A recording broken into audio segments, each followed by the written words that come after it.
Hi, everybody. It's Lorica, And Allison?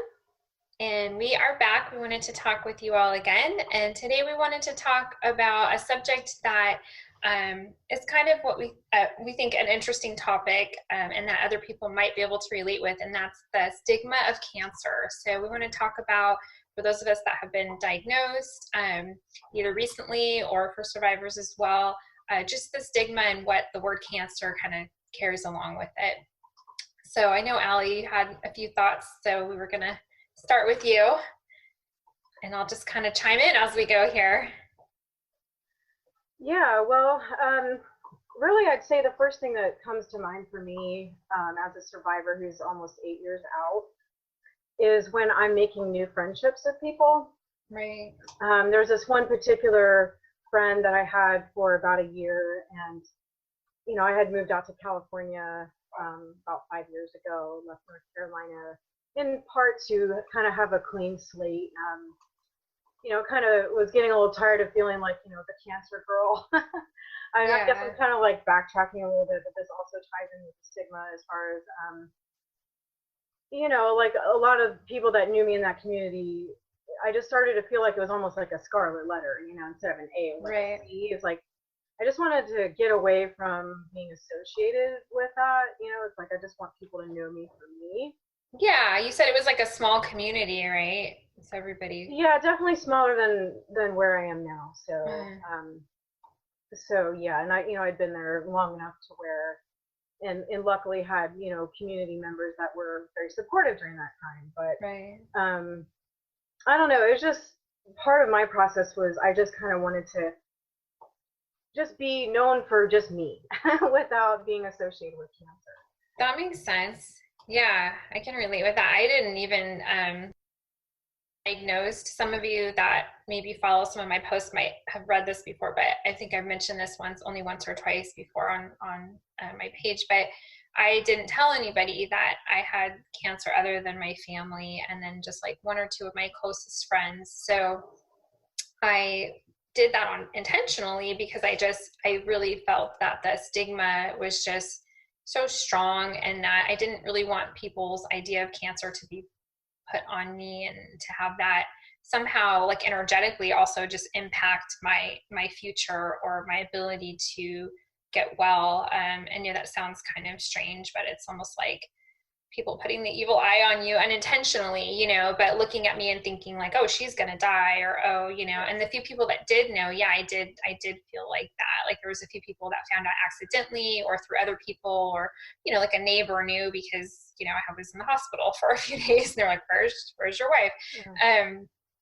But yeah, I feel like I did run up against that a few times here and there, where people look at you like you're the Walking Dead, like not in the Walking Dead like the show, but like they look at you like you're a soon to be dead person, like you're here now but you're going to be gone tomorrow. And the look is just so, I think we talked about that once before too, just how damaging I think those feelings about cancer can be when they're kind of projected out onto people, and doesn't really give the individual the opportunity to sort of try to impact their destiny in a way that's in a really clean way. It feels like it's something you have to overcome. Like you have to overcome those thoughts and those projections in order to get past it.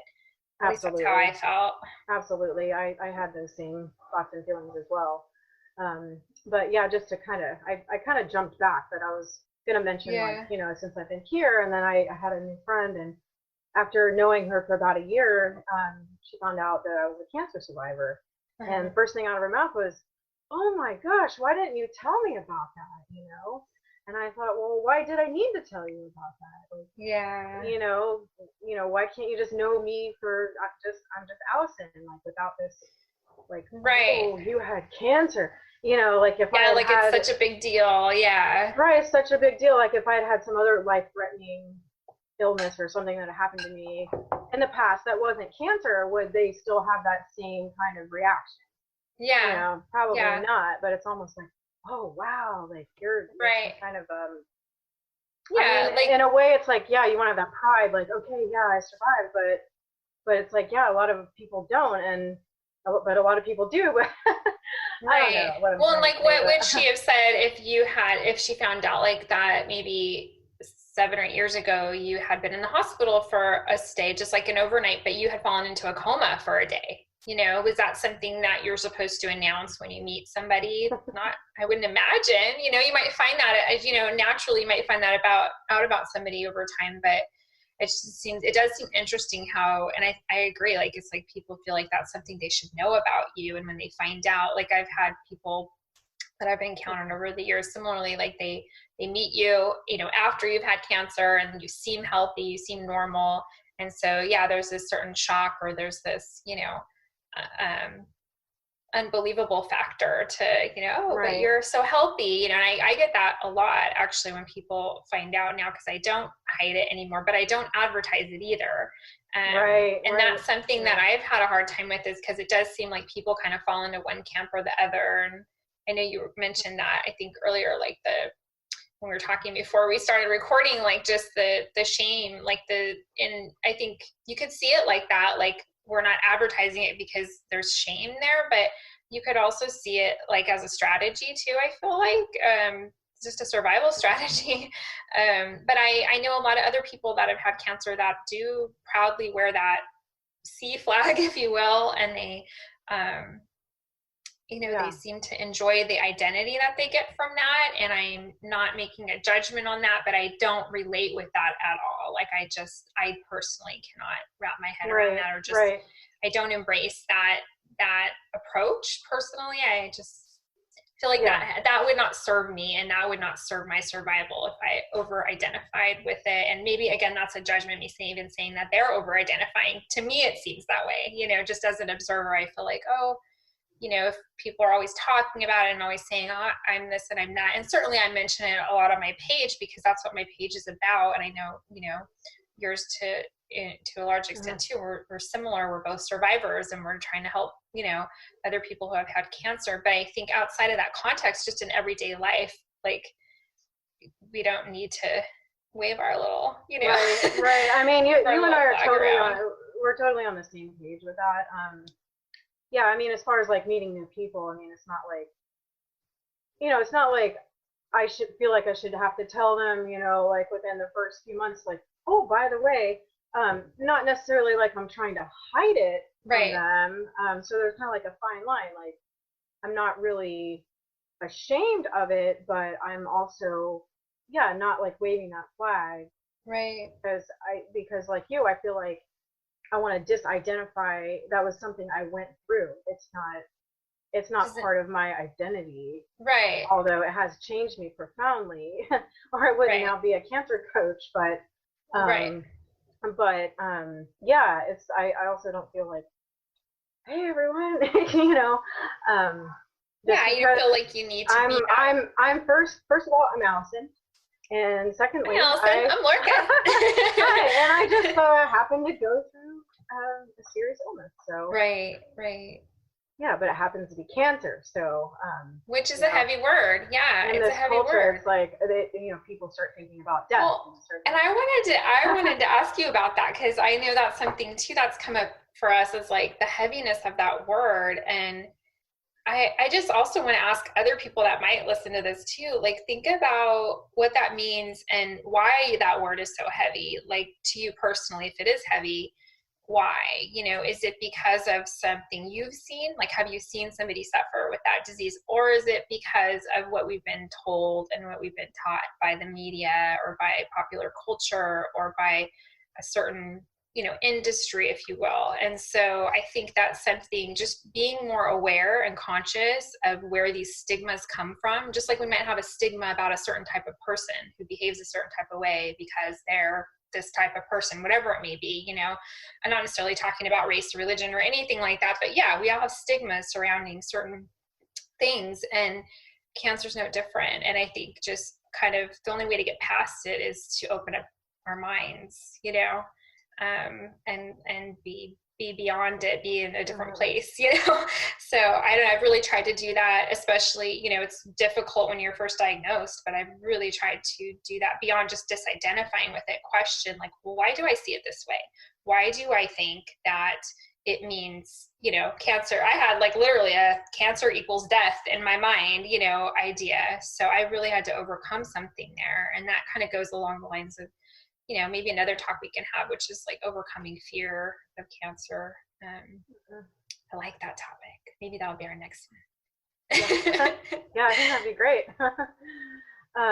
Yeah, there's just so much here, but as far as like why people associate cancer with death, I mean, clearly, you know, a lot of people die, you know, terrible right. suffering and Certainly. yeah. And I don't want to dismiss that or yeah. yeah. Then there's also a lot of people like us who survive. So Right.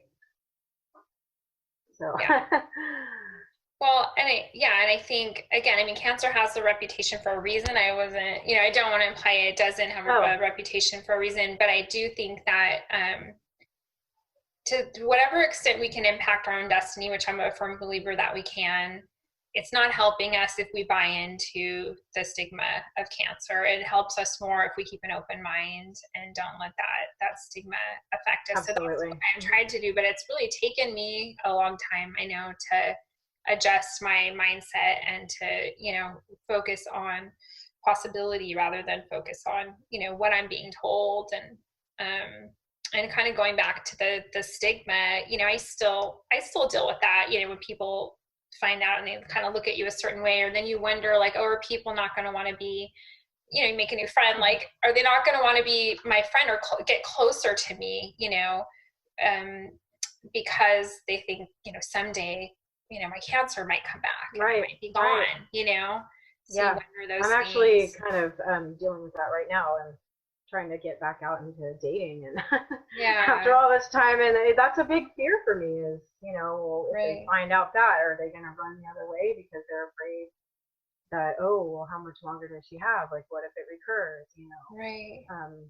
So, but in a way, it's kind of a blessing because I can weed out the people that can't handle it, you know? Right. So, maybe that could be a new thing, a dating site for cancer survivors. Actually, that's not a bad idea. Right. Or like just, yeah, anybody who's surviving some kind of, you know, extreme illness kind of thing. Yeah. I kind of like that idea. But yeah, that has to be difficult. And I think, yeah, who knows, it's when it's the right time to share that, I think is so personal, you know. For me it is, and I don't really share it anymore unless I feel like it's relevant to the situation. I mean, certainly in a situation like that, if you're developing an intimate relationship with somebody, it's appropriate at some point to bring it up. But you know, even like I said, like casual friendships that I might develop, you know, at my kids' school or just wherever I go as an adult, you know, you don't really interface with people, you know, in a super intimate way unless they're already your close friend, you know, nowadays, especially because we have such a like online community and things like that. So it doesn't really come up, and I don't necessarily try to hide it, like I said, but it's not something I'm interested in projecting out there, or like well, I like how you said, you know, if it's not relevant, you know, because, you know, just getting to know people, it's like you're not going to just say that within the first you know, few hours. Oh, by the way. However, you know, we are coaches, and yes, we are very public, so of course people do know that about us. They figure that out. Yeah. In that realm, it is relevant, you know. So. It is, yeah. And I've had that, like, where I friend people on Facebook, and then they're all of a sudden like, oh, I didn't know. Or my old friends that I'm friends with, you know, say on Facebook, that then see a post from my business page and are like, oh my goodness, like I didn't know. And so, yeah, I mean, didn't know, you know. Yeah. Like, oh, but what does that mean? Right. Right. You know? Well, and how am I then perceived differently in their minds, good or bad, you know? I mean, because sometimes I think people have this like hero mentality about surviving, and then they're like putting that on you too, which is, I mean, I prefer that to the other, you know, which is like, oh, her cancer is going to come out of remission any day. I just know it. She's going to kill over, you know, within the next few years, you know. But I don't know. I think it's just a good idea to not just personally get past the stigma, but to not be too sensitive. I've been sensitive in the past, I think, to what I'm perceiving other people, you know, we're always doing that where we imagine, especially sensitive people like you or I, it's like you imagine, you know, you're intuitive and you think sometimes, you know, your intuition might be too on target maybe, and you're just like saying, oh, they must be thinking this about me right now, or maybe they said this because of that. And so it's easy to get kind of paranoid about that whole cancer stigma too. But we, we've been around a while now. Like I'm a 6-year survivor. You're almost 8 now, I think, coming up, right? So yeah, we're sticking around, guys. Well, I like how you mentioned it could be like one of two things. They could either see you as like, oh wow, you're a hero and that's awesome, and that is great, and that is a good feeling. But then there's also like the negative thought projection, and that's what I'd like to stay away from. It's like, oh, like the heaviness, like right. Like, oh, it's like the boogeyman, It is. Well, sometimes, this is a little bit like over on the like left field a little bit, or left, not my left is that way, but like I think some of the worst culprits of this kind of thing can be from doctors themselves. And I mean, in their defense, probably because of what they see, they see the ugliness a lot of the time, but I know that can make a big difference for people too. Just, what the doctor's putting out there, and the stigma that they have too. And again, it could be based in some reality, but nonetheless, like every person's different, and so just kind of, I would, if people are out there that are recently diagnosed, I would expect that you have a doctor that is hopeful and that, kind of puts that energy out there towards you when they're talking with you, not absolutely. Yeah. Things. I think we can tie that into the next video talking about overcoming fear, because I actually had to fire a couple doctors off my team that were just very negative. Right. And I just, I told my main doctor that I didn't want to see them again, and she took it seriously. Good for you. So, yeah, just like, oh, the last time I saw you, you were so bad, and and then I had them say, well, this is what happens when you don't come to us first, and and it's just like, I don't need to hear that. That's not uplifting me. That's not going to help me feel. Yeah, I mean, thankfully mine wasn't to that degree. I mean, and actually, I mean, they were pretty they were more open-minded, so I think that's why I stuck with them for a bit. But yeah, I still had that feeling of like, oh, if you don't do XYZ, you might die within the next 2 years, so there still was that right there.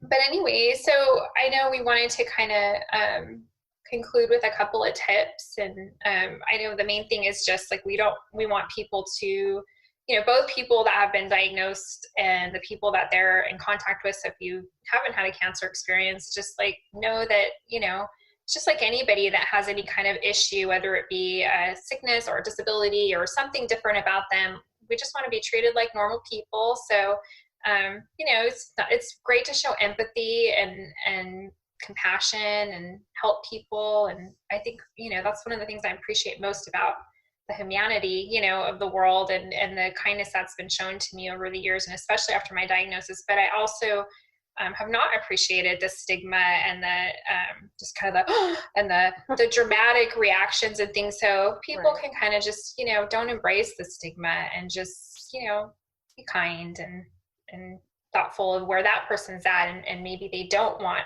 attention for their cancer, because not everybody is like that. There are some people that are that way. And again, there's no judgment there. That's fine. But some people just, it's a very private, personal thing, or they just don't want that to be the topic of conversation.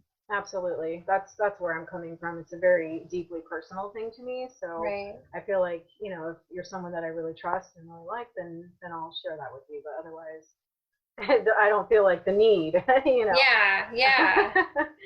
And I would also agree with you as far as, just treat us like normal people and be kind and be compassionate, but also just take away the heaviness out of it.